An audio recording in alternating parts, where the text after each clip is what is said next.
দেখো এখন হচ্ছে আমাদের এই যে পাওয়ার ট্রায়াঙ্গেলটায় তুমি দেখলা যে এই ভূমিটা যেটা সেটা হচ্ছে আমাদের রিয়েল পাওয়ার, আর হচ্ছে এই অতিভুজটা সেটা হলো অ্যাপারেন্ট পাওয়ার, আর এটা হচ্ছে আমাদের রিঅ্যাক্টিভ পাওয়ার। তাহলে এখান থেকেও আমাদের একটা পাওয়ার ফ্যাক্টর কি সেটার একটা ধারণা পাবো। সেটা হচ্ছে এই যে তোমার অ্যাঙ্গেলটা সেটা হচ্ছে তোমার পাওয়ার ফ্যাক্টর অ্যাঙ্গেল। তাহলে এই অ্যাঙ্গেলের সাথে কি কি রিলেটেড বলো তো? একটা হচ্ছে অ্যাপারেন্ট পাওয়ারটা আর রিয়েল পাওয়ারটা রিলেটেড। তাহলে এটা দিয়ে যদি আমরা পাওয়ার ফ্যাক্টরের সূত্রটা বলতে চাই সেটা হচ্ছে real power divided by apparent power. তার মানে কি ওই যে ভিআই কসফাই আর ভিআই কেটে গেল, জাস্ট কসফাই থাকলো।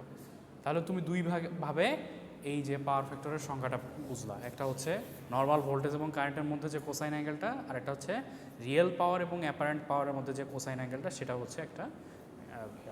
এখন দেখো যে পাওয়ার ফ্যাক্টর স্টাডিটা আমাদের কেন করা প্রয়োজন।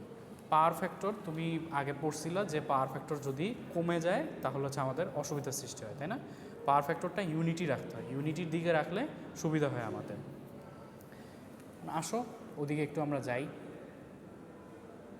তার আগে এখানে কিছু বেসিক কথাবার্তা আছে, সেটা একটু বলে নেই। দেখো এই যে এটা হচ্ছে আমাদের ভোল্টেজটা, এটা কারেন্টটা, এর মাঝে এই ফাই অ্যাঙ্গেলটা এটা হচ্ছে আমাদের পাওয়ার ফ্যাক্টর অ্যাঙ্গেল, তাই না? কস ফাই যেটা সেটা হচ্ছে পাওয়ার ফ্যাক্টর অ্যাঙ্গেল।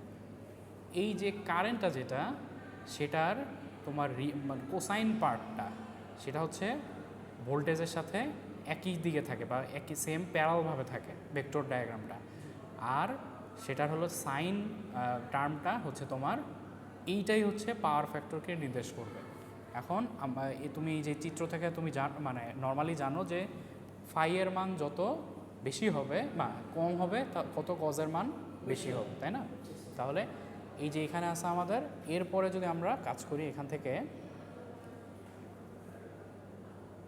এখানে নিয়ে আসি, তাহলে আমাদের কি হলো বলো? ফাই নতুন যেটা পাইলাম সেটা হচ্ছে ছোট হয়ে গেল, তাহলে আমাদের পাওয়ার ফ্যাক্টরটা বৃদ্ধি পেল, তাই না? তার মানে দেখো যে পাওয়ার ফ্যাক্টর বৃদ্ধি পাওয়ার মানে আমরা বলতে পারি না যে কারেন্টের টার্মের যেটা আই সাইন ওই অ্যাঙ্গেলটার মান ইয়াটা ছোট হয়ে আসতেছে, তাই না?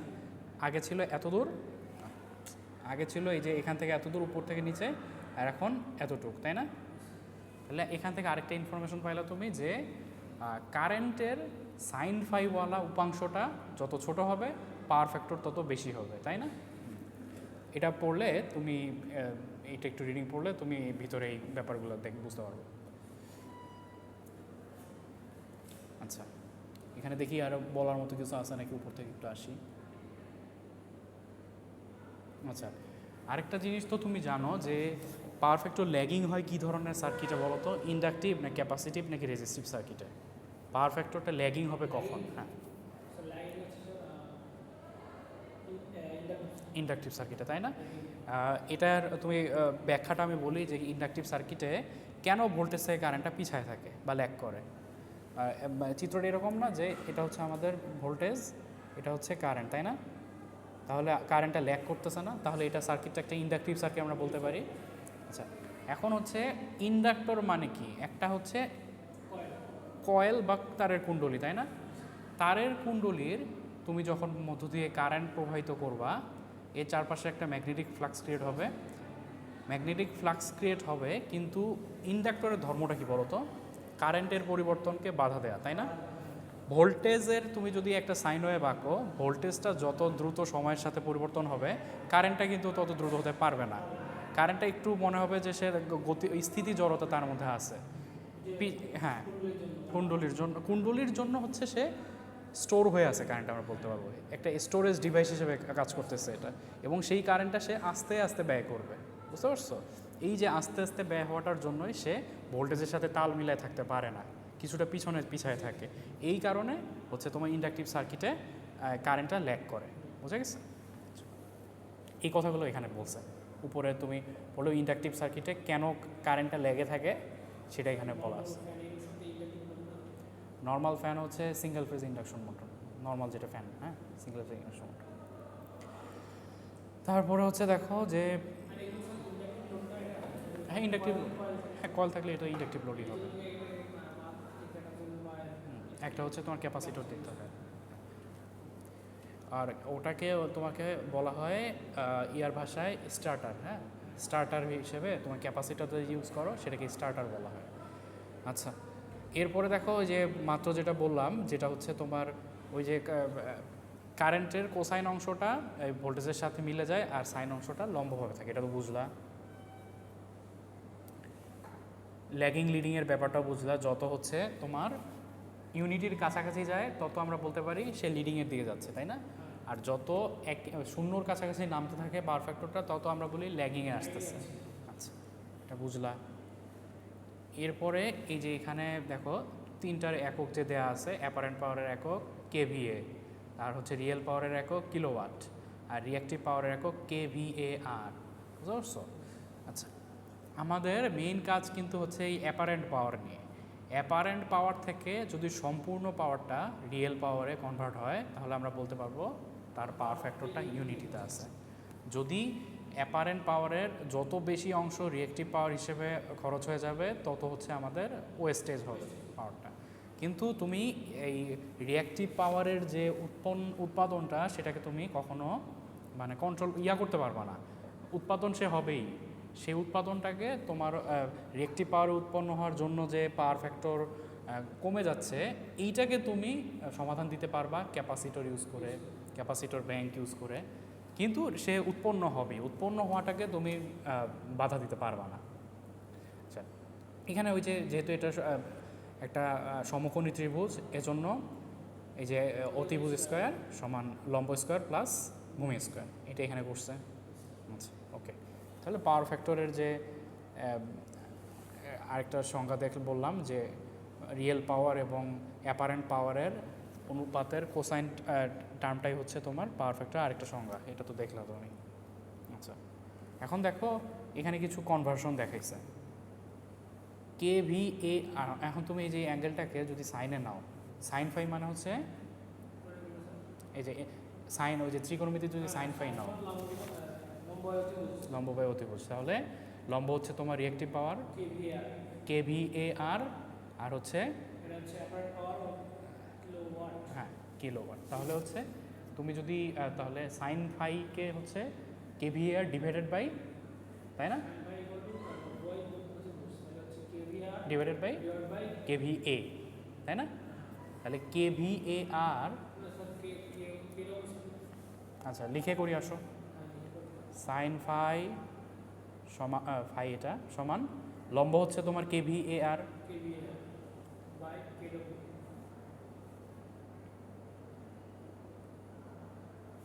কেভিএআর ডিভাইডেড বাই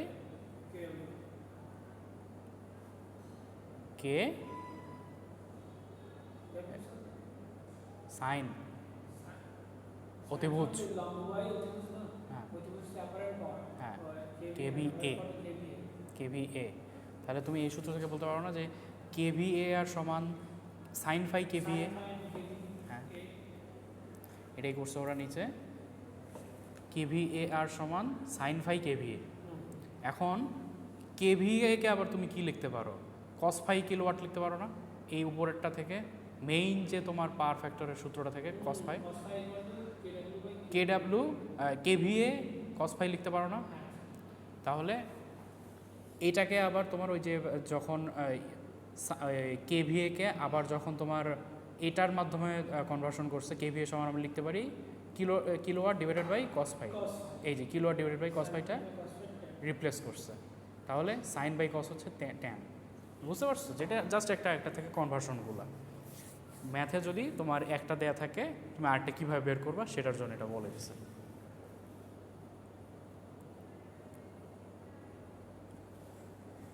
এরপরে আসো, হ্যাঁ এরপরে দেখো যে আমরা দুইটা দেখলাম এতক্ষণ যে পাওয়ার ফ্যাক্টর একটা সংখ্যা হচ্ছে cosine angle between V and I, আরেকটা সংখ্যা দেখলাম হচ্ছে অ্যাক্টিভ পাওয়ার ওই অ্যাপারেন্ট পাওয়ারের যে অনুপাতটা তার কোসাইন অ্যাঙ্গেলটা হচ্ছে পাওয়ার ফ্যাক্টর। আরেকটা পাওয়ার ফ্যাক্টরের সংখ্যা এখানে দেখবা সেটা হচ্ছে ওই রেজিস্ট্যান্স বাই ইম্পিডেন্স। হ্যাঁ, এটা হচ্ছে ওই যে তুমি যদি একটা এক্স অ্যাক্সিস আঁকো,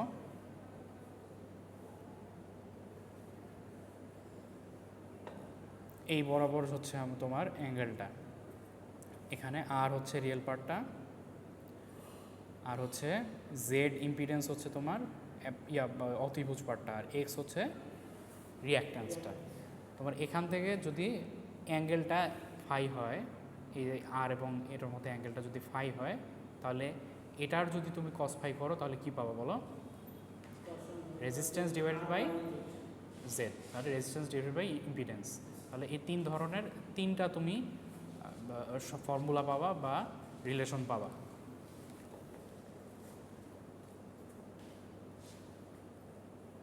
আচ্ছা ওকে, এটা গেল। তারপরে দেখো কি আছে, এটা দেখো একটু আগে যে তোমাকে কথাটা বলছিলাম যে আমাদের কাজ হচ্ছে অ্যাপারেন্ট পাওয়ার থেকে। অ্যাপারেন্ট পাওয়ারের যদি সম্পূর্ণটাই সে অ্যাক্টিভ পাওয়ার বা রিয়েল পাওয়ারের উপর উৎপন্ন করে, তার পাওয়ার ফ্যাক্টর ইউনিটি হয়। এখানে দেখো 200 ভোল্ট 10 অ্যাম্পিয়ারের আর 0.8 পাওয়ার ফ্যাক্টর ল্যাগিংয়ের একটা তোমার মনে করো সার্কিট আছে। সেখানে তুমি অ্যাপারেন্ট পাওয়ারটা বের করলে জাস্ট এটা দিয়ে এটা গুণ করবা, তাহলে অ্যাপারেন্ট পাওয়ার পাইলা। অ্যাক্টিভ পাওয়ার হচ্ছে এটার কসটা, আর রিঅ্যাক্টিভ পাওয়ার হচ্ছে এটা সাইনটা। তার মানে দেখো 2000 ভোল্ট অ্যাম্পিয়ারের মধ্যে 1600 ওয়াট সে তার অ্যাক্টিভ পাওয়ার পাচ্ছে, আর বাকি এই 1200 ওয়াটটা যেটা সেটা হচ্ছে তার জাস্ট সিস্টেমের মধ্যে ফ্লো হচ্ছে এরকম ঘুরতেছে, এদিকে যাচ্ছে এদিকে যাচ্ছে এদিকে যাচ্ছে এদিকে যাচ্ছে, সেটা দিয়ে তুমি কোনো কাজ করতে পারবে না। এই দেখো, it merely flows into and out of the circuit periodically. Reactive পাওয়ারটা সার্কিটের মধ্যে শুধু সাইন ওয়েভ নিয়ে ঘোরাঘুরি করে, সেটা থেকে তুমি কোনো লোড চালাইতে পারবা না বা কিছু করতে পারবা না। আচ্ছা, এখন পাওয়ার ফ্যাক্টরের যে সমস্যাগুলো সেখানে আসো। পাওয়ার ফ্যাক্টরের সমস্যা তুমি মেইনলি হচ্ছে যে তুমি পাওয়ারের যে সূত্রটা এখানে দেওয়া আছে, VLIL cos phi দেওয়া আছে এখানে। এখানে এটা কত ফেজের জন্য বলো তো? এটা সিঙ্গেল ফেজের জন্য, এটা হচ্ছে সিঙ্গেল ফেজের জন্য। আর এই যে √3 দিয়ে যেটা, সেটা হচ্ছে 3 ফেজের জন্য। এখান থেকে তুমি যে কারেন্টের ভ্যালুটা বের করতে চাও, তাহলে P divided by √3 VL cos phi, বুঝতে পারছো? তাহলে এখান থেকে পাওয়ার ফ্যাক্টর কমে গেলে কি অসুবিধা হবে বলো তো? এই সমীকরণটা থেকে কমে গেলে কি সমস্যা হবে? আমরা এটা পড়তেছি হচ্ছে disadvantage of low power factor. Power factor কমে গেলে সেখানে কি কি প্রবলেম হবে আমরা এটা পড়তেছি, এজন্য এই সমীকরণটা দরকার। এই সমীকরণ আমাদেরকে কি বলবে? মানে কারেন্টটা বেড়ে যাবে, কারেন্টটা বেড়ে গেলে অনেক অসুবিধার সৃষ্টি হবে, লস হবে বেশি, হিট হবে বেশি। তারপর তুমি যে কন্ডাক্টরের মধ্যে দিয়ে কারেন্টটা পাস করাবা, কারেন্ট বেড়ে গেলে সেই কন্ডাক্টরটা আবার পুরো হইতে হবে, প্রস্থচ্ছেদের ক্ষেত্রফল যেটা ক্রস সেকশনাল এরিয়া সেটা বাড়তে হবে। তার মানে তারের আবার তোমার দাম বেড়ে যাবে, বুঝতে পারছো? I² আর লস হবে, হিট হিসেবে অপচয় হয়ে যাবে। বুঝতে পারলা কী কী প্রবলেম হচ্ছে এখানে? এই যে প্রবলেমগুলো বললা সেটা হচ্ছে এই যে গ্রেটার কন্ডাক্টর সাইজে সেখানে যাবে, তার কপার লসটায় সেখানে যাবে, এই দুইটাতে যাবে। ভোল্টেজ রেগুলেশনটা অন্যভাবে অসুবিধা সৃষ্টি করবে।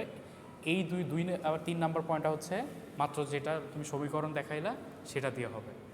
এরপরে আসো যে পাওয়ার ফ্যাক্টরের যে মেইন ফর্মুলাটা রিয়েল পাওয়ার আর অ্যাপারেন্ট পাওয়ার দিয়ে আমরা করি, সেখানে অ্যাপারেন্ট পাওয়ারটাই কিন্তু আমাদের মেইন, সেটার মধ্যেই আমরা রিয়েল পাওয়ারটা যতটুকু পাই সেটাই আমাদের লাভ। সো সেখানে যদি তুমি cos phi এর সাথে অ্যাপারেন্ট পাওয়ারের একটা রিলেশন আনো, এখানে পাওয়ার ফ্যাক্টর কমে গেলে অ্যাপারেন্ট পাওয়ারটা বেড়ে যাবে, তাই না? অ্যাপারেন্ট পাওয়ার, আর অ্যাপারেন্ট পাওয়ারের এই এককটা আমাদের কোথায় আমরা দেখি বলো তো? KVA এককটা মানে পাওয়ারের সিস্টেমের মধ্যে কোন ইনস্ট্রুমেন্টটায় একক KVA ইউজ করা হয় বলো তো? KVA। এবং এটা একটা খুব ট্রেডিশনাল একটা কোশ্চেন, যুগের পর থেকে যুগ হয়েই আসতেছে। ট্রান্সফর্মার রেটিং কেন KVA-তে রাখা হয়, তাই না? এটা পড়ে আসছো তুমি, এটা সবসময় সবাই পড়ে আসে। কপার লস কোর লস হয়, এই জন্য VRA থাকে, KVA হয়। কোর লসটা হচ্ছে ভোল্টেজ দিয়ে ম্যাচ করা, এই জন্য। ঠিক আছে, আচ্ছা তাহলে এখানে দেখো যে KVA এর সাথে cos phi এর রিলেশনটা হচ্ছে cos phi কমে গেলে KVA-টা বেড়ে যাবে, তাহলে ট্রান্সফর্মার রেটিংটা বাড়ায় দিতে হচ্ছে। KVA যত বেশি রেটিং হবে মেকানিক্যালি তুমি তত বেশি স্ট্রেসফুল হবে ট্রান্সফর্মারটা। সেম পাওয়ার জেনারেট করার জন্য পাওয়ার ফ্যাক্টর কম থাকলেও তোমার KVA রেটিং বেশি হওয়ার জন্য একটা বড় KVA রেটিংয়ের ট্রান্সফর্মার বানাইতে হবে। যেটা তোমার জন্য অবশ্যই অপচয়। এটা এখানে বলছে, এটা এখান থেকে দেখবা। গ্রেটার কন্ডাক্টর সাইজটা তো বললাম আমি, এখানে একটা লার্জ কপার লসও তো বললাম, এই যে আই স্কোয়ার আয়রন হিটটা হয়। আর এই যে তোমার একটা উদাহরণ দিছে এর মাঝে গ্রেটার কন্ডাক্টর সাইজের যে উদাহরণটা, সেটা দেখো যে 250 ভোল্ট টার্মিনাল ভোল্টেজ আর 10 কিলোওয়াট হচ্ছে এটা কি পাওয়ার বলো তো? রিয়েল পাওয়ার, তাই না? Real power. তারপরে হচ্ছে ইউনিটি পাওয়ার ফ্যাক্টরে যদি ওই যে তোমার পাওয়ার ফ্যাক্টরটা সবচেয়ে বেশি হয়, তখন হচ্ছে আমরা পি ইকলস টু ভিআই আমরা জানি। তাহলে তোমার কী হবে, কারেন্ট কী হবে? পি বাই ভি হবে কারেন্টটা, পি বাই ভি। সেই পি হচ্ছে তোমার এই যে 10 কিলোওয়াটের থেকে 10,000 ওয়াট আর 250 ভোল্ট, 40 অ্যাম্পস কারেন্ট যাবে ইউনিটি পাওয়ার ফ্যাক্টরের জন্য। কিন্তু এই একই তোমার যন্ত্রে যদি তোমার পাওয়ার ফ্যাক্টরটা কমে 0.8 হয়, তখনও দেখতেছো তুমি কারেন্ট 50 এম্পিয়ার যাচ্ছে। এবং কিভাবে যাচ্ছে এখানে ফর্মুলাগুলো দেখো, এই 0.8 হচ্ছে কস ফাই বা পাওয়ার ফ্যাক্টরটা, আর এই পিটা হচ্ছে রিয়েল পাওয়ারটা। তাহলে তুমি এই যে 12.5 এটা কী পাওয়া বলো তো? এটা হচ্ছে apparent power, S VI just. যেটা এই যে সূত্রটা দেখো, রিয়েল পাওয়ার দিয়ে তুমি কস ফাইকে ভাগ করছো, ওই যে পাওয়ার ট্রায়াঙ্গেলটা থেকে যেটা পাইছো। কস ফাই মানে কি? কস ফাই মানে পাওয়ার ফ্যাক্টর, আর এটা হচ্ছে real power divided by apparent power. হ্যাঁ, তাহলে তুমি 12.5, হ্যাঁ অ্যাপারেন্ট পাওয়ারটা বেশি হচ্ছে, এবং অ্যাপারেন্ট পাওয়ার মানে হচ্ছে ভিআই, তাই না? তাহলে এই যে এখানে কারেন্টটা বের করার জন্য তোমার অ্যাপারেন্ট পাওয়ার দিয়ে যদি এই ভোল্টেজটা ভাগ করে দাও, তাহলে সেই কারেন্টটা পাবা। তাহলে সেম মেশিনের জন্য তোমার 40 অ্যাম্পিয়ার কারেন্ট লাগতেছে ইউনিটি পাওয়ার ফ্যাক্টরে, কিন্তু যদি পাওয়ার ফ্যাক্টরটা কমে আসে কারেন্ট লাগতেছে 50 অ্যাম্পিয়ার, তাহলে কারেন্টের পরিমাণটা বেড়ে যাচ্ছে, লস বাড়বে, কন্ডাক্টরটা বেশি বড় সাইজে ইউজ করতে হবে। বোঝা গেল কীভাবে কাজ করতেছে? আর একটা জিনিস দেখো, মজার একটা জিনিস যেটা মিস করে গেছি আমি, 10 কিলোওয়াট, আমি এটা কি হিসেবে কাজ করছি এটা বলো তো? অ্যাপারেন্ট পাওয়ার হিসেবে কাজ। কিলোওয়াট আছে, কিলোওয়াট কি রিয়েল পাওয়ার না? কিন্তু ডিরেক্ট আমি অ্যাপারেন্ট পাওয়ারের সূত্র বসাইছি না। এটা কি হয়েছে বলো তো? যখন ইউনিটি হবে রিয়েল পাওয়ার আর অ্যাপারেন্ট পাওয়ারটা সমান হয়ে যাবে। এই জন্য সূত্র কিন্তু অ্যাপারেন্ট পাওয়ার ডিভাইডেড বাই যদি ভোল্টেজ করো তখন কারেন্টটা পাবা। আমাদের কিন্তু রিয়েল পাওয়ারে কজের ব্যাপার আছে, রিয়েক্টিভ পাওয়ারে কজের ব্যাপার আছে। এখানে দেখো কিন্তু কোনো কজের ব্যাপার নাই, শুধু ভিআই, রিয়েক্টিভ পাওয়ারে। হ্যাঁ, এটা বুঝছো না এখন? এটা সূত্রটা হচ্ছে তোমার অ্যাপারেন্ট পাওয়ারের, কিন্তু ভোল্টেজটা, কিন্তু অ্যাপারেন্ট পাওয়ারটা আমার রিয়েল পাওয়ারের সমান, কারণ হচ্ছে এটা ইউনিটি পাওয়ার ফ্যাক্টর। বুঝতে পারছো? 0 ডিগ্রি, কস 0 মান 1। আর এটা দেখো, এটা হচ্ছে তোমার ওই যে 0.8 পাওয়ার ফ্যাক্টর চলে আসছে, এই জন্য এখন অ্যাপারেন্ট পাওয়ার কিন্তু চেঞ্জ হয়ে যাবে। ইউনিটি ছিল এতক্ষণ, এই জন্য আমরা অ্যাপারেন্ট পাওয়ারও ধরছি 10 কিলোওয়াট, কিন্তু এখন অ্যাপারেন্ট পাওয়ার হয়ে গেছে 12.5 কিলোওয়াট কেভিএ, তাই না? এই কেভিএ থেকে আমরা ভোল্টেজকে ভাগ করলে কারেন্ট পাবো। Poor voltage regulation. Voltage regulation মানে হচ্ছে তুমি সেন্ডিং এন্ড থেকে যে ভোল্টেজটা দিও, সোর্স থেকে যে ভোল্টেজটা দিবে, লোড সেই ভোল্টেজ পাবে না, মাঝে অনেক জায়গায় ড্রপ খাবে, লাইনের মধ্যে তোমার আইএস করে লস খাবে, তারপর হচ্ছে মাঝে যদি কোনো ইকুইপমেন্ট থাকে, ট্রান্সফর্মার থাকে, সেখানে কিছু লস খাবে। এই ব্যাপারটা তোমার সেন্ডিং এন্ড থেকে যে ভোল্টেজটা দিচ্ছ, লোড এন্ডে সেই ভোল্টেজটা না পাওয়ার ব্যাপারটা হচ্ছে পুওর ভোল্টেজ রেগুলেশন। এটা সূত্র ওই তুমি যদি পার্সেন্টেজে নাও, sending in voltage divided minus যদি তোমার receiving end voltage divided by sending end করো, তাহলে কি 100% যদি থাকে তুমি বলতে পারবা সেন্ডিং আর রিসিভিং এন্ডটা প্রায় সমান সমান থাকে, তাই না? এটা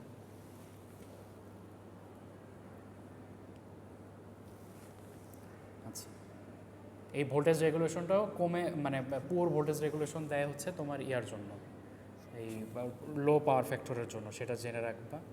এরপরে দেখো যে reduced handling capacity of the system, এটা হচ্ছে তোমার ওই এটা থিওরিটিক্যাল যে lagging power factor reduces handling capacity of all the elements of the system. এটা জাস্ট মনে রাখো, যদি পাওয়ার ফ্যাক্টরের কী কী ডিসঅ্যাডভান্টেজ নিয়ে আসে তোমার এই জিনিসগুলো লিখতে হবে, এবং এটা একটা ইম্পর্টেন্ট কোশ্চেন, এবং এটা সবসময়ই জিজ্ঞেস করে। পাওয়ার ফ্যাক্টর তুমি যদি পাওয়ারের কোনো ভাইবা দিতে যাও, সেখানে পাওয়ার ফ্যাক্টর নিয়ে তোমাকে কোশ্চেন করবেই। এই জন্য এই ক্লাসে যা বেসিক নিতেছো সব মাথায় রাখবা। এবার আসো যে পাওয়ার ফ্যাক্টরটা কোন কোন ক্ষেত্রে কমে যায়, সেটা হচ্ছে ইন্ডাকটিভ লোডের সময় পাওয়ার ফ্যাক্টর কমে যায়, এটা সব সময় মাথায় রাখবে। হ্যাঁ, ইন্ডাকটিভ লোডের ক্ষেত্রে, এবং এই যে এখানে বলে দিছে যে মোস্ট অফ দ্য এসি মোটরই হচ্ছে induction type motor, single phase, 3 phase induction motor, এগুলো হচ্ছে ইন্ডাক্টর টাইপ মোটর। এগুলো হচ্ছে 0.2 থেকে 0.3 পাওয়ার ফ্যাক্টর থাকে। তার মানে কত কম দেখছো, ইউনিটি কোথায় 0.8 থেকে 0.9 থাকে নর্মালি, সেই জায়গায় কোশ্চেন যদি তোমাকে করে একটা ইন্ডাকশন মোটর বা 3 ফেজ ইন্ডাকশন মোটরে পাওয়ার ফ্যাক্টরের কী অবস্থা হয়, তুমি বলে দিবা 0.2 থেকে 0.3-তে নেমে আসে পাওয়ার ফ্যাক্টরটা। আচ্ছা, এরপরে দেখো কিছু কিছু তোমার ইনস্ট্রুমেন্ট আছে যেগুলো তোমার সিস্টেমের পাওয়ার ফ্যাক্টরকে কমায় দেয়, যেমন আর্ক ল্যাম্প, তারপর হচ্ছে ইলেকট্রিক ডিসচার্জ ল্যাম্প। এগুলো ওই যে বুঝতে পারতেছো না যে কয়েল থাকবে হয়তো ভিতরে, এই ল্যাম্পগুলোর ভিতরে কয়েল টাইপের কিছু থাকে, আর যেখানেই কয়েল থাকবে সেখানেই তোমার কারেন্টটা একটা জড়তার, ফিলামেন্ট বাল্বেও থাকতে পারে, ফিলামেন্ট বাল্বেও থাকে, কয়েল থাকে, ওটা হতে পারে। তারপর হচ্ছে ইন্ডাস্ট্রিয়াল হিটিং ফার্নেস, এই হিটিং ফার্নেসের মধ্যে ওই যে আছে, কী আছে বলো তো, ওই যে হিটারের মতো তোমার হিটার দেখছো না তুমি, যে আগে যখন হচ্ছে তোমার গ্যাস ট্যাস ছিল না, গ্যাসের চুলা ছিল না, ওই যে এই হিটার দেখো নাই, হিটার হচ্ছে রান্না করে যেটা, ইন্ডাকশন চুলা তো বর্তমানের না, আগে অনেক আগে। আচ্ছা তুমি তুমি দেখো নাই তাহলে, ওটা আগে হয়তো কি একটা মাটির ঢিবিতে তোমার হচ্ছে তারগুলা কুণ্ডুলি কুণ্ডুলি করে করে করে দিত, এবং সেটাকে তুমি যদি ইলেকট্রিসিটিটা প্রোভাইড করো, তারগুলো গরম হয়ে যেত, তার উপর ডেকচি রেখে কড়াই রেখে রান্না করতো। এটা তুমি দেখো নি না? হ্যাঁ, আচ্ছা আচ্ছা, আমরা দেখছি, আমি যখন ছোট ছিলাম তখন হচ্ছে যে হিটারে রান্না করতো, গ্যাস ছিল না। তারপর হচ্ছে তোমার ওই যে গ্যাস তো অ্যাভেলেবেল ছিল না, এই জন্য হচ্ছে তোমার এই ওই সময় তো ইন্ডাকশন কুকার অত প্রযুক্তি উন্নত হয়নি, ইন্ডাকশন কুকারও কিন্তু এই সেম কাজই করে কিন্তু। আচ্ছা, এরপর আসো যে দুইটা পাইলে, একটা হচ্ছে আসলে দুইটা সেমই, ইন্ডাকশন মোটরের সময়ও তোমার পাওয়ার ফ্যাক্টর ল্যাগিং হয়। তারপর হচ্ছে এই যে কোথায় কোথায় পাওয়ার ফ্যাক্টর ল্যাগিং হয় তার একটা কারণ দিয়ে রাখছে। 3 নম্বর পয়েন্টটা দেখো যে the load on the power system is varying, being high during the morning and evening and low at other times. During low load period, supply voltage is increased, which increases the magnetization current. This results in এটা একটা theoretical decreased power factor, মানে ওরা বলতেছে যখন হচ্ছে load কমে যায়, মানে তোমার ওই যে দুপুরের দিকে বা সকালের পরপর সবাই যখন অফিসে চলে যায়, বাসা বাড়ির লোড কমে যায়, তখন হচ্ছে সাপ্লাই ভোল্টেজটা বেড়ে যায়, এবং এই সাপ্লাই ভোল্টেজটা ম্যাগনেটাইজেশন কারেন্টটাকে বৃদ্ধি করে দেয়। ম্যাগনেটাইজেশন কারেন্ট মানে হচ্ছে ইন্ডাকটিভ একটা কারেন্ট, সেটা হচ্ছে তোমার পাওয়ার ফ্যাক্টরটাকে ডিক্রিজ করে দেয়। আচ্ছা, এবার আসো পাওয়ার ফ্যাক্টর ইমপ্রুভ করা যায় কীভাবে, এটা কি এখনই দেয়া আছে? পাওয়ার ফ্যাক্টর ইমপ্রুভমেন্টের জন্য আসলে হ্যাঁ, এখানেও এগুলো দেখতে হবে। প্রথমে বেসিক একটা ব্যাখ্যা দিছে এরা, তারপর ইমপ্রুভমেন্ট কী কী উপায়ে করা যায় সেগুলো দিছে। এই ক্যাপাসিটর ব্যাংক ইউজ করে করা যাবে, তারপর হচ্ছে এই সিঙ্ক্রোনাস কন্ডেন্সার ইউজ করে করা যাবে, পড়েছিলাম না? তারপর হ্যাঁ, সিঙ্ক্রোনাস কন্ডেন্সার কি বলো তো, মনে আছে কতদূর বলো তো?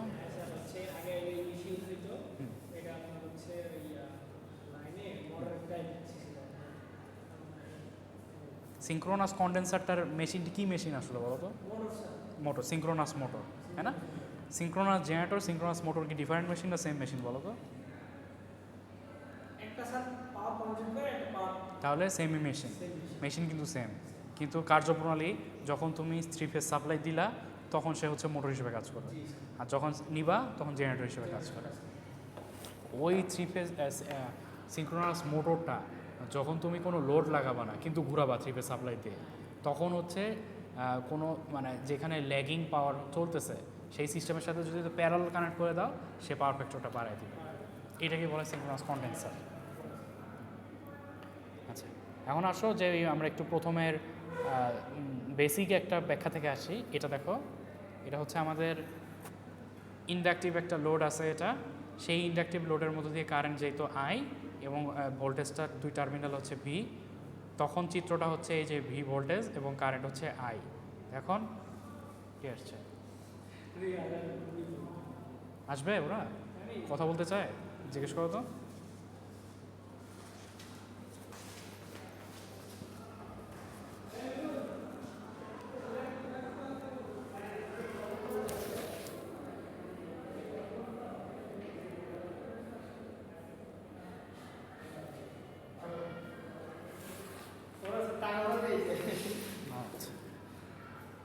তোমাদের পিকনিকের ওটা কবে জানো? মঙ্গলবারে। আচ্ছা ওকে। এরপরে দেখো যে এটা একটা সিস্টেম যেটা হচ্ছে তোমার একটা ইন্ডাকটিভ লোড আছে, ভোল্টেজ আছে। তাহলে দেখো যে ভোল্টেজটা হচ্ছে তোমার এটা, আর হচ্ছে এই ইন্ডাকটিভ লোডের মধ্যে যে যে কারেন্টটা যেত সেটা হচ্ছে এটা। এখন তুমি যদি একটা ক্যাপাসিটর প্যারালালি অ্যাড করে দাও, এই কারেন্টটা দুই ভাগে ভাগ হয়ে যাচ্ছে, এবং এই আইটা হচ্ছে সিস্টেমের কারেন্ট ছিল কিন্তু এই যে এই আইটা, হ্যাঁ, এখন এখন আইসি পাচ্ছে আর আই ড্যাশ পাচ্ছে। আইসিটা হচ্ছে তোমার লিডিং কারেন্ট, তাই না? এবং এটা কত ডিগ্রি লিডিং থাকবে? 90 ডিগ্রি লিডিং থাকবে। দেখো এই যে এই ভি এর সাথে ভোল্টেজটা যেহেতু রেফারেন্স, এর সাথে এই যে আইসি ক্যাপাসিটার মধ্যে যে কারেন্টটা যাচ্ছে সেটা 90 ডিগ্রি লিডে আছে। তুমি দুইটা উপাংশ পাচ্ছ কারেন্টের, একটা হচ্ছে মেইন কারেন্ট যেটা এই কারেন্টটা সার্কিটের মেইন কারেন্টটা, এটা হচ্ছে এই আইটা, আর আরেকটা হচ্ছে এই আইসিটা। এখন একটা সামান্তরিক আঁকো, সামান্তরিক আঁকে কর্ণতে যাও, তখন তুমি হচ্ছে এই আই ড্যাশটা পাবা, বা হচ্ছে নতুন যে উপাংশের নতুন যে লব্ধি কারেন্টটা সেটা পেলা। এবং এই কারেন্টটাই হচ্ছে পাওয়ার ফ্যাক্টরের সাথে রিলেটেড। আগে দেখো ফাই ছিল বড়, আর ফাই ছোট হয়ে গেছে, যত ফাই কম হবে কস ফাই এর মান তত বাড়বে। এটা হচ্ছে তোমার জেনারেল একটা ইয়ে। আচ্ছা, এখানে দেখো এখানে কি বলছে সেটা আমি ব্যাখ্যা এখান থেকেই দিয়ে দিই, এত দূর আর কষ্ট করা লাগবে না।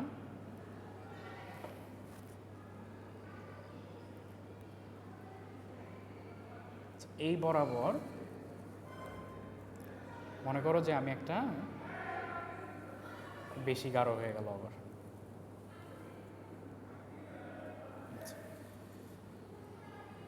এটা কি বলতো? আই ড্যাশ না, আর এটা হচ্ছে আই। তাহলে তোমার পুরোটুকুর দূরত্ব কি হবে বলো তো? এই যে এখান থেকে এতটুকু, এটা আই এর সাথে রিলেটেড না, নিচে যেটা আই, তাহলে এতটুকু না, শুধু এতটুকুর দূরত্ব, মানে শুধু হচ্ছে এই যে এতটুকু দূরত্ব। এটা কিভাবে বের করবা? আর এটা তো আই জাস্ট, এখানে ভি আছে, মানে এতটুকু দূরত্বের এটা কি কারেন্টের অ্যাক্সিস না? এখানে কি ভোল্টেজ আসবে কোনো? এখানে হবে just I sine phi one. বুঝতে পারছো? বুঝতে পারছো না? মানে এই পয়েন্ট থেকে এই পয়েন্ট পর্যন্ত দূরত্বটা হচ্ছে আই সাইন ফাই টু না কেন? এই যে দেখো এটা হলো ফাই ওয়ানের কারেন্ট, কিন্তু আইটা হচ্ছে ফাই ওয়ানের কারেন্ট। আর আই ফাই থেকে এতটুকু দূরত্ব কি হবে? I dash sine phi two, তাই না? আর তোমার যদি ক্যাপাসিটিভ কারেন্টটা বের করতে চাও, এতটুকু কারেন্টটা যদি বের করতে চাও, এর সামান্তরিকের এটা এবং এটা সমান না? এটা একটা সামান্তরিক না? সামান্তরিকের এই বাহু আর এই বাহু সমান না? তাহলে তোমার পুরোটার থেকে এতটুকু বাদ দিয়ে দিলে তুমি এটা পাবা না? আই মাইনাস আই ড্যাশ করলে আইসি পাবা না? আইসি পাওয়ার মাহাত্ম্যটা কোথায়? আইসি পাইলে তুমি ওই যে ল্যাবে যে আমরা করছিলাম V equals to I C into X C, আইটা জানো, ভিটা জানো, তাহলে তুমি সেখানে কত ক্যাপাসিটেন্স অ্যাড করলে তুমি 1/j এক্স সি, তাই না? তার মানে তুমি এখান থেকে যদি আইসির মানটা, এখান থেকে আইসি পাইলাম আমরা, আর তুমি জানো ভি বাই এক্সি করলে আইসিটা বের করতে পারবা। এক্সি মানে হচ্ছে 1/j। তোমার ওমেগা জানো, ওমেগা মানে 2πf, এফ এর মানটা জানো, ভি এর মানটা জানো, আইসির মানটা তো জানো, তাহলে সি বের করতে পারবা। এটার মাহাত্ম্যটা কি বলো তো? কতটা লাগবে, তাই না? পাওয়ার ফ্যাক্টর ইমপ্রুভ করার জন্য ক্যাপাসিটেন্স কত লাগবে, এটা ম্যাথের জন্য এটা লাগবে আর কি।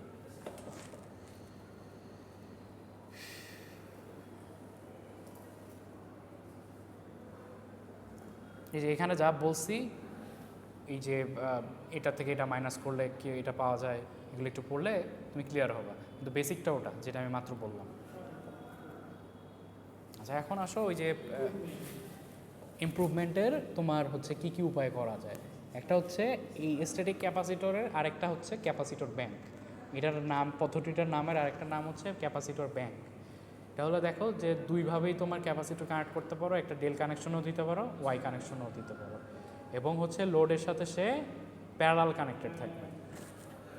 এবং কিভাবে কাজ করে মোটামুটি আগে যেটা দেখছো সেরকমই। এই যে এটা যে দেখছো না, ফেজর ডায়াগ্রামটা ব্যাংক যখন ইউজ করবা এই ফেজর ডায়াগ্রামই হবে, সেম ফেজর ডায়াগ্রাম হবে, কোনো চেঞ্জ হবে না সেখানে। আচ্ছা, এখন আসো এই এই কথাগুলো তো আর বলার কিছু নাই এখানে। সুবিধা অসুবিধায় দেখো যে লো লস, তারপর হচ্ছে এই সিঙ্ক্রোনাস কন্ডেন্সারে যেহেতু মোটর ঘোরাচ্ছে একটা রোটেটিং পার্ট থাকে, সেটার আবার মেনটেন্যান্স করা লাগে। স্ট্যাটিক ক্যাপাসিটর তো একটা স্থির একটা যন্ত্র এনে লাগাই দিচ্ছ তুমি, সেখানে কোনো রোটেটিং পার্ট না থাকে, মেনটেন্যান্স কম লাগবে।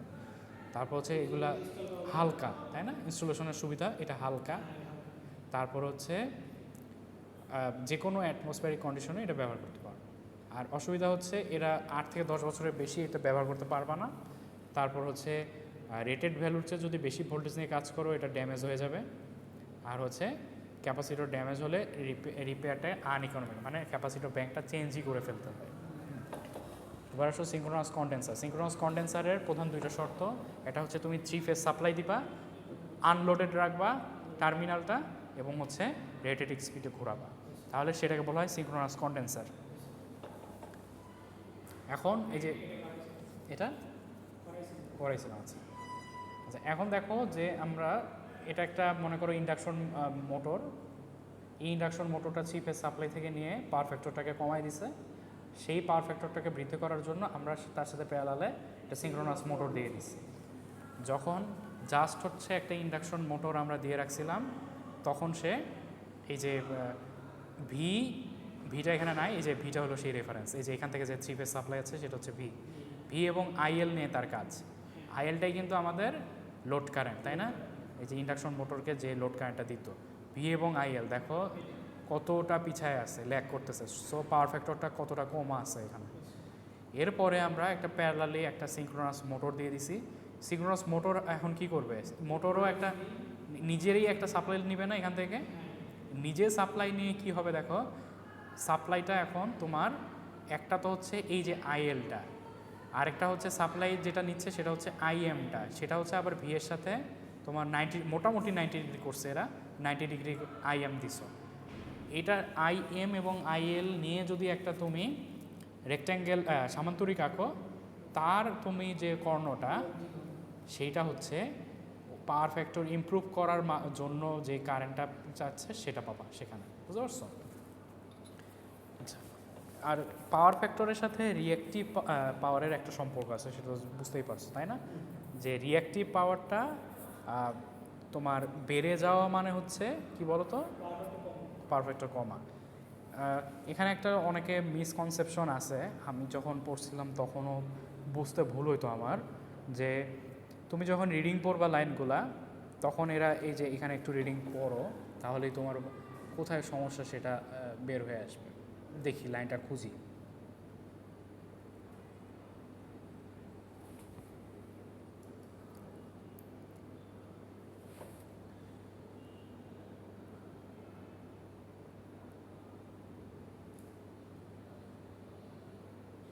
আচ্ছা, এখানে ওই লাইনটা নাই, আছে এখানে কোথাও না কোথাও সেই লাইনটা আছে।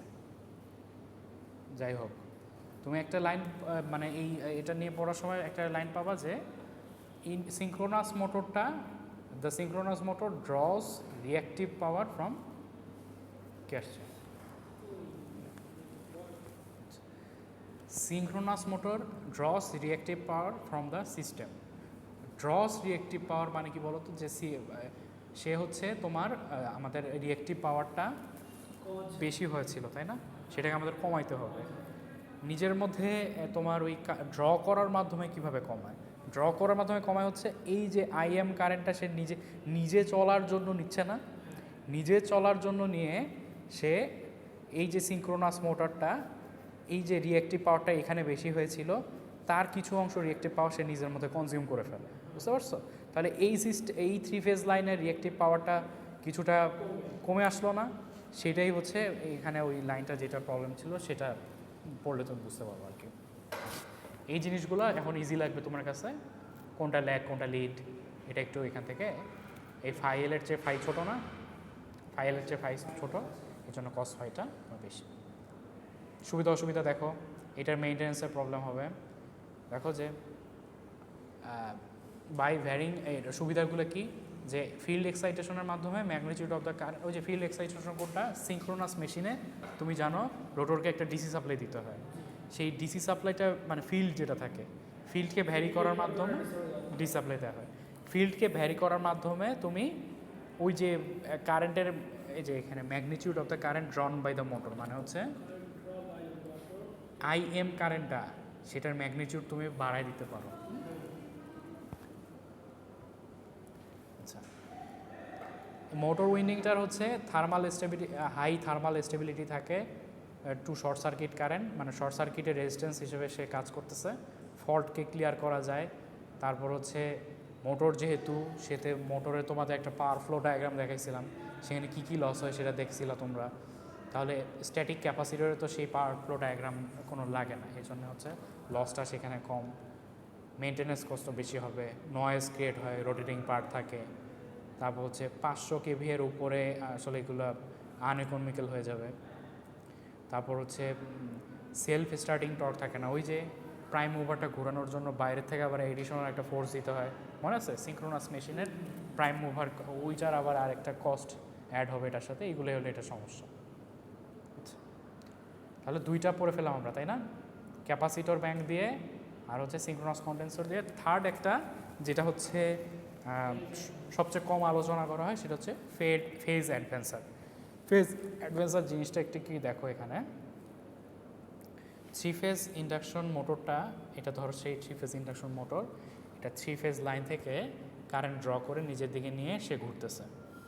এখন এখন এই যে সেজন্য এই যে 3 ফেজ লোডটা, এই 3 ফেজ কারেন্টটা যদি অন্য কোনো সাপ্লাই থেকে নিত, যেটা বাইরের থেকে একটা আমরা 3 ফেজ সাপ্লাই দিলাম, সেটা দিয়ে সেই মোটরটা ঘুরতেছে, মোটরটা ঘুরায় আমরা মোটর করে শ্যাফটের একটা লোড লাগায় রাখছি, সেই লোডটাকে সে ঘুরাবে। এই যে কারেন্টটা সেটা সে মেইন সিস্টেম লাইন থেকে না নিয়ে যদি এক্সটার্নাল কোনো একটা সিস্টেম থেকে নিয়ে থাকে, তাহলে কি এই 3 ফেজ লাইনটার পাওয়ার ফ্যাক্টরের কোনো পরিবর্তন হবে, কমে যাবে? তা কিন্তু হবে না, কারণ হচ্ছে সে এক্সটার্নাল একটা সোর্স থেকে সে ওই যে ঘোরানোর জন্য সাপ্লাইটা নিচ্ছে। এটাই হচ্ছে ফেজ অ্যাডভেন্সারের মেইন একটা কনসেপ্ট, যে দেখো phase advancers are used to improve the power factor of induction motor. The low power factor of induction motor is due to the fact that stator winding draws current which lags behind the supply. If the exciting ampere turns can be provided from other external AC source, then the stator winding will be relieved of exciting current. মানে ওই যে যেটা 3 phase সে নিচ্ছিল, সেই 3 ফেজটা বাইরে থেকে যদি কোনো প্রোভাইড করা যায়, তখন হচ্ছে মানে সিস্টেমটাকে আইসোলেট করে দেওয়া যায়, তখন হচ্ছে সিস্টেমের তোমার পাওয়ার ফ্যাক্টরটাকে বাড়ায় দিতে পারবা। এগুলো একটু দেখে নিবা, ফেজ অ্যাডভেন্সার আর বেশি দেখানোর এখানে কিছু নাই। এরপরে আসো যে calculation of power factor correction, এর মধ্যে একটা তোমাকে আমি অলরেডি বলে দিছি, ওই যে উপরে দুইটা কারেন্টের মধ্যে ডিফারেন্সটা নিয়ে, সেটাই তো আইসি কারেন্টটা সি বের করে। সেটা হচ্ছে প্রথমটা হলো সে এটা, যেটা প্রথম মেথডটা হচ্ছে এটা, তুমি একটা মেনটেন্যান্স ইঞ্জিনিয়ার, তুমি দেখতেছো যে রিঅ্যাক্টিভ পাওয়ারের পরিমাণটা বেড়ে গেছে, আর পাওয়ার ফ্যাক্টরটা কমে আসছে, তখন তুমি কি পরিমাণ ক্যাপাসিটর প্যারালাল অ্যাড করবা, কি পরিমাণ রেটিংয়ের ক্যাপাসিটর ব্যাংক অ্যাড করবা, সেজন্য হচ্ছে তোমার এই জিনিসটা লাগে। এই যে এখানে হচ্ছে সেই I sine phi 1 minus I dash sine phi 2 যদি করো, তাহলে এটা পাবা না।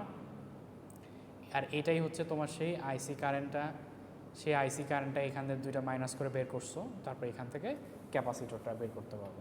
আরেকটা হচ্ছে পাওয়ার ট্রাইঅ্যাঙ্গেল, দুই ধরনের ম্যাথই আছে, বুঝছো? একটা হচ্ছে তোমার ইয়া থেকে অ্যাঙ্গেল, ওই তোমার কারেন্টের মান এবং অ্যাঙ্গেল থাকবে, সেখান থেকে বের করতে পারবা।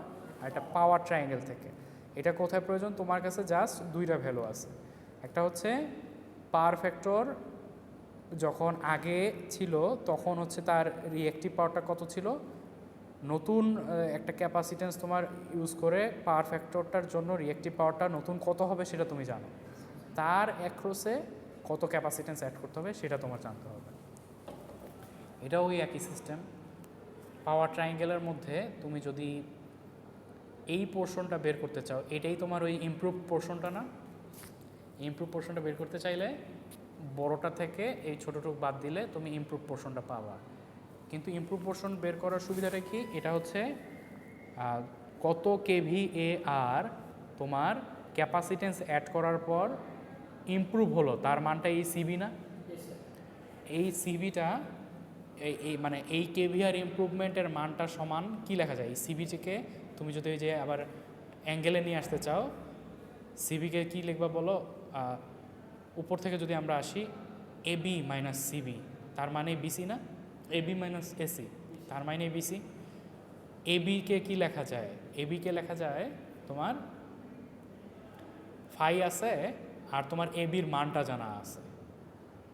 তাহলে এখানে হচ্ছে যদি টেনে আসি, তাহলে লম্বকে লাগবে, ভূমিকে লাগবে, তোমার রিয়েল পাওয়ারটা জানো আর কেভিএটা জানো, তাহলে হচ্ছে তুমি এই যে এবির মানটা পাবা না? এবি মানে কি? ও এ, বলো কি? ও এ টেন ফাই ওয়ান, তাই না? এই যে এবির মানটা,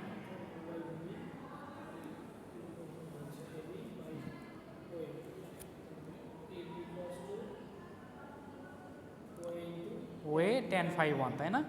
তাহলে ওয়ে টেন ফাই ওয়ান থেকে তুমি যদি ওয়ে টেন ফাই টু মাইনাস করো, তার মানে তুমি বিসি পাবা না? তাহলে এটাকে যদি তুমি সূত্রে ইয়া করো, ও এটা হচ্ছে তোমার রিয়েল পাওয়ার, এই জন্য কিলোওয়াট দিয়ে রিপ্লেস করছে, আর tan phi one phi two তো যেটা আছে সেটাই থাকবে। দুই ধরনের পাওয়ার ফ্যাক্টর ইমপ্রুভমেন্টের ম্যাথমেটিক্যাল প্রবলেম কীরকম আসতে পারে বুঝতে পারলা? আচ্ছা, এরপরে আসো ম্যাথে যাই।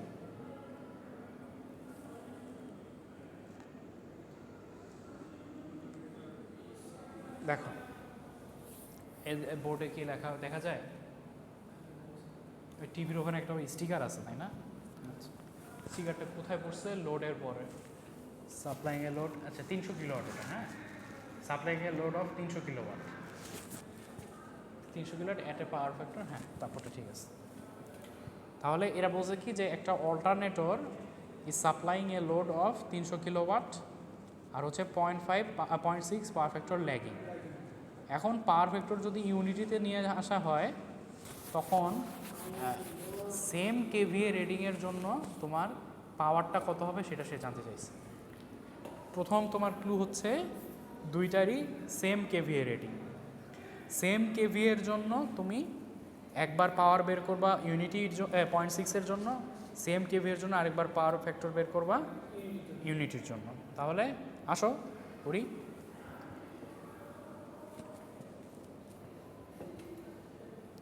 প্রথমটা তোমার হচ্ছে কস লেখা লাগবে না, 0.6 ইজ ইকুয়াল টু কী লিখবা বলো? Real power divided by apparent power, তাই না? রিয়েল পাওয়ারটা হচ্ছে তোমার 300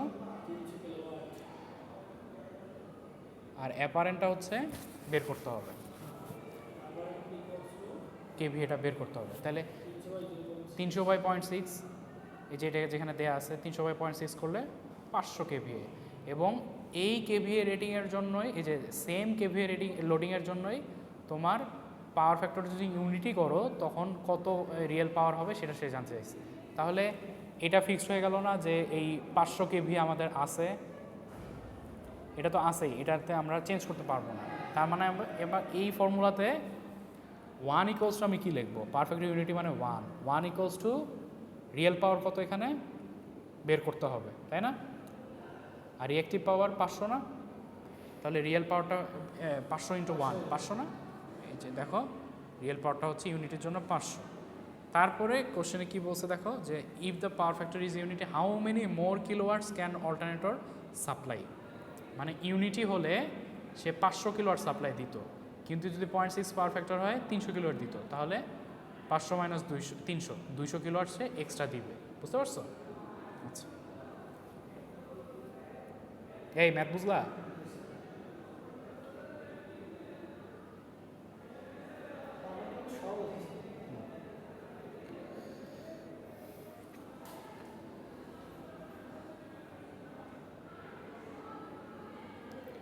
এরপর আসলো হচ্ছে তোমার ওই ফার্স্ট টাইপের যে মেথডটা অ্যাঙ্গেল না, জাস্ট হচ্ছে তোমার কারেন্টের মানটা দেওয়া থাকবে আর করেসপন্ডিং অ্যাঙ্গেলটা দেওয়া থাকবে, তখন পাওয়ার ফ্যাক্টরের ইমপ্রুভমেন্টটা কীভাবে করবা সেটা এখান থেকে বের করবা। প্রশ্নটা পড়ো যে single phase motor connected to a 400 volt 500 hertz supply takes 31.7 ampere. আচ্ছা এখানে তো দেয়াই আছে, তারপরও আমি ব্যাক বলি 31.7 অ্যাম্পিয়ার কিন্তু এই কারেন্টটা না, বুঝতে পারছো?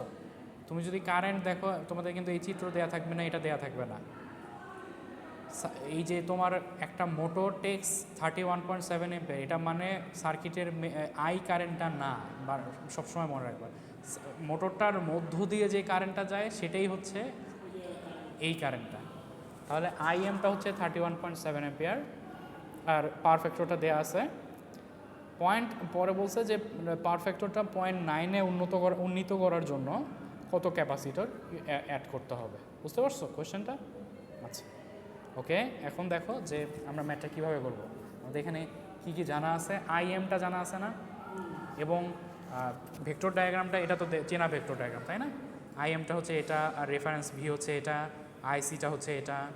তাহলে এই যে এম থেকে যদি এর সাইন পার্সনটা বাদ দিই তাহলে আইসি পাবো না একটু? হ্যাঁ, তাহলে আমাদের প্রথমে কাজ হচ্ছে এই এম এর সাইন পোর্শন আর এর সাইন পোর্শনটা বের করা, তাই না? আচ্ছা এখন দেখো যে অ্যাক্টিভ কম্পোনেন্ট অফ তার মানে কি, এই যে এম কারেন্টটার ওয়েট পোর্শনটা কত সেটা ফার্স্টে আমরা বের করি। অ্যাক্টিভ পোর্শন মানে হচ্ছে কজের পোর্শনটা, বুঝতে পারছো? তাহলে এই যে এম কস, যেটা তোমার এম কস ফাই এম, সেটা করলে তুমি এম কারেন্টটা রিয়েল পার্টটা পাইছো, বুঝতে পারছো? এটা পাইলা 2.19। এবার হচ্ছে অ্যাক্টিভ পোর্শন অফ মানে এই কস ফাই, এটার অ্যাঙ্গেলটা কিন্তু ফাই, এর করেসপন্ডিং অ্যাঙ্গেলটা ফাই। কস ফাই যদি করো তাহলে এর অ্যাক্টিভ কম্পোনেন্টটা তুমি পাইলা। এখন আমাকে বলো যে এম এর অ্যাক্টিভ কম্পোনেন্ট এবং এর অ্যাক্টিভ কম্পোনেন্ট, অথবা এম এর রিয়েল কম্পোনেন্ট বা কস ফাই এর কম্পোনেন্ট এবং এর রিয়েল কম্পোনেন্ট বা কস কম্পোনেন্ট কি সেম না? কোশ্চেনটা হচ্ছে এই যে এখান থেকে এম এর তুমি যদি অ্যাক্টিভ কম্পোনেন্ট মানে কি, সেখানে কস থাকবে, এবং এর অ্যাক্টিভ কম্পোনেন্ট মানে সেটাও কস থাকবে, এটা দুটিকে মান কি সমান নাকি ডিফারেন্ট? না না, চিন্তা করো।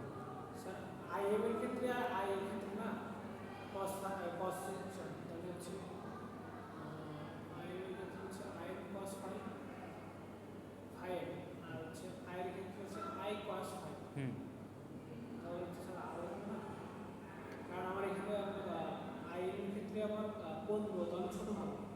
কিন্তু এবং এম এর মান তো তুমি জানো না, এম এর বড় সেটা জানো তুমি, কিন্তু এখানে দেখো এম এর কস ফাই পোর্শনটা মানে এম কস ফাই এই ত্রিভুজের মধ্যে কোনটা বলো তো? ওয়ে।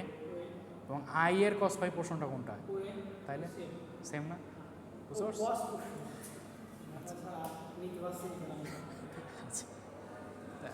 কনসেপ্টটা বুঝছো কি বলতে চাইলাম?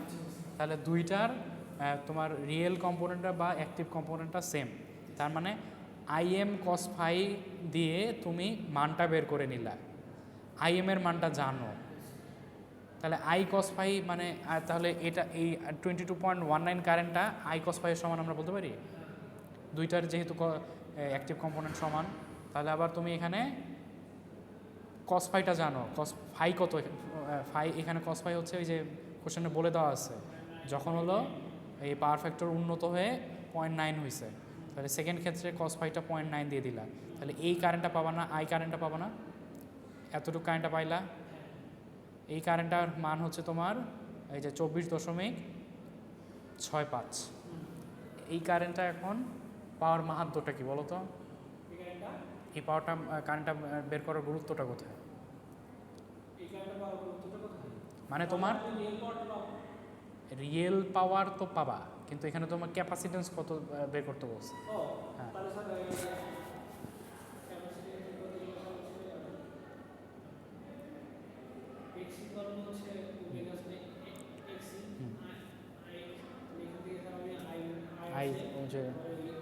মাইনাস করে দিবা, দুইটা আই মাইনাস করবা। হ্যাঁ, মানে আমি বলতে চাচ্ছি যে তুমি এখন আইএম তো তুমি জানো 31.7, আইটা বের করে নিলা, তাহলে আইএমের সাইন 5 পোর্শনটা এতটুক না? তাহলে আই বের করে নিয়ে তার সাইন 5 পোর্শনটা এতটুক না? তাহলে এই দুইটার মাইনাস করলে তুমি এটা পাবা না, এটা পাবা না, আইসি পাবা। এটাই জানতে চাচ্ছি যে আইটা বের করার দরকার ছিল, ক্যাপাসিট্যান্স সেট করে এটা পাবা। দেখো এখানে হচ্ছে নিচে পড়া আছে, আইএম সাইন 5 বের করছে, আই সাইন 5 বের করছে, এবং ওই যে ফাই এর মানটা কিন্তু কস 5 থেকে, তাহলে ফাই হলো কস ইনভার্স ওই মানটা, এই যে এটা এখানে করছে। বুঝতে পারছো কি বললাম? এরা এখানে করছে অন্যভাবে, sine square phi plus cos phi equal to 1, সেখানে কস ফাইটার মান জানা আছে, সেটা স্কোয়ার করে মাথায় মানে এটা ছাড়া আরেকটা ইজি আছে যেটা, সেটা করতে পারো। কস ফাই হচ্ছে তোমার 0.9, তাই না? তাহলে ফাই হচ্ছে কস ইনভার্স 0.9, তাহলে অ্যাঙ্গেল পাবা। অ্যাঙ্গেল পাইলে তুমি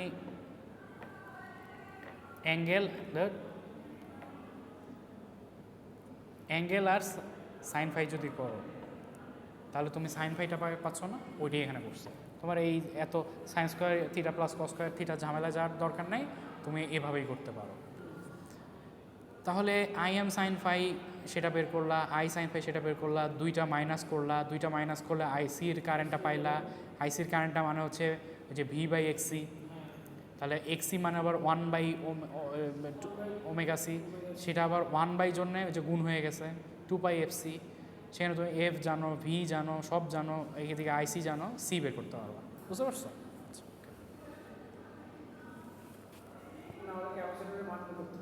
ক্যাপাসিটরের মান বের করতে হবে। আচ্ছা, এখানে একটু তোমার স্কিপ করে করে পড়তে হবে, যেমন হচ্ছে এটার দরকার নাই, 1 2 করে 3 দরকার নাই, 4 পড়বা, তারপর হচ্ছে 5 পড়বা, 4 5 দুইটাই পড়বা, 1 2 4 5 পড়বা।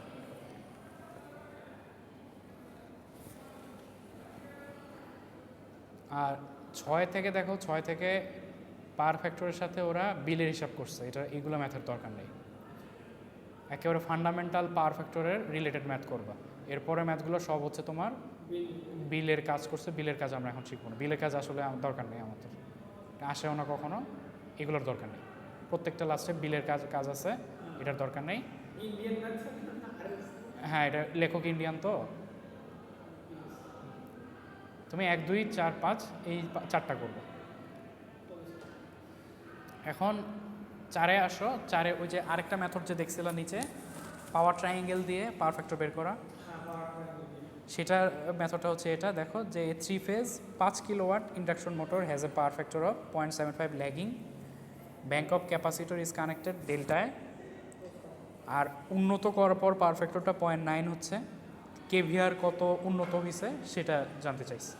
তাহলে এখানে ওই যে ট্যানের সূত্রটা আসবে, ট্যানের সূত্রটা কী বলতো, যে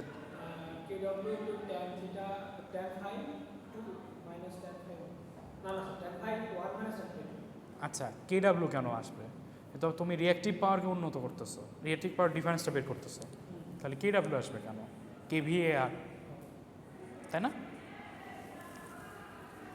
যে লিডিং কেভিআর টেকেন বেটা কনডেন্সার ব্যাংক, সেটা হচ্ছে তোমার ওই যে রিয়েল পাওয়ার ইন্টু 10, ও রিয়েল পাওয়ার বলছো, আমি ভাবছি রিয়েল পাওয়ার সমান ওই জিনিস বলতেছি, সেটা হচ্ছে এই রিঅ্যাক্টিভ পাওয়ারটুকু ওই যে নতুন ক্যাপাসিটেন্স ব্যাংক লাগানোর পরে এতটা আবার মানে তোমার বেশি ছিল, এতটুকু সে কমায় দিচ্ছে। বুঝতে পারছো? আচ্ছা, এখানে আর ক্যাপাসিটেন্সটা কোশ্চেনে চায় নাই কত অ্যাড করতে হবে, এই জন্য এরা আর ক্যাপাসিটেন্সটা বের করে। হ্যাঁ, এটা হচ্ছে দেখো যে 3 a bank of capacitor is connected in delta, delta connection মানে সেখানে 3 ফেজে 3টা ব্যাংক ইউজ করা হয়েছে। বুঝতে পারছো? এই জন্য 1 ফেজের জন্য হলো এটা, 3 ফেজের জন্য হচ্ছে এটা, প্রত্যেক ফেজের জন্য কত সেটা এখানে বের করছে। 5-এ আসো, 5 হচ্ছে সেম ওটার মতোই। দেখো এখানে হচ্ছে তোমার ওই একই জিনিস, কিন্তু এখানে কত ক্যাপাসিটেন্স তুমি অ্যাড করতে হবে সেটা বের করতে বলছে লাস্টে। আগের ম্যাথে যেটা বের করতে বলে নাই এটা এখানে বের করতে বলছে। প্রথমে দেখো যে তুমি কত কেভিআর মানে ডিফারেন্সটা সেটা বের করে ফেলছো। বের করে তারপরে দেখো কি করছে, ওই যে আমাদের সেই সূত্রে ফেলবো যে কত কারেন্টটা, হ্যাঁ এই রিঅ্যাক্টিভ পাওয়ারটার ইকুইভ্যালেন্ট যে তোমার ক্যাপাসিটিভ কারেন্টটা সেটা হচ্ছে এটা, তাই না?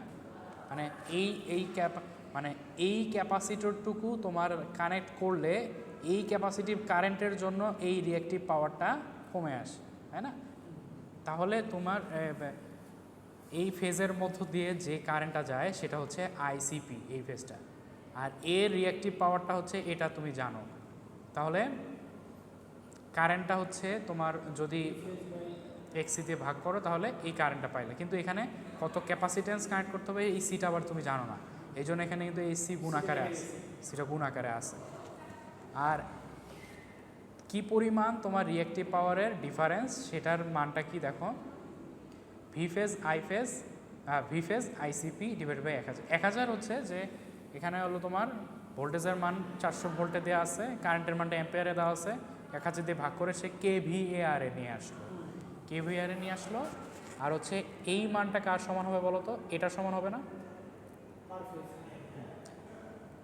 এই রিঅ্যাক্টিভ পাওয়ারটুকুই এইখানে তোমার কমে আসতেছে।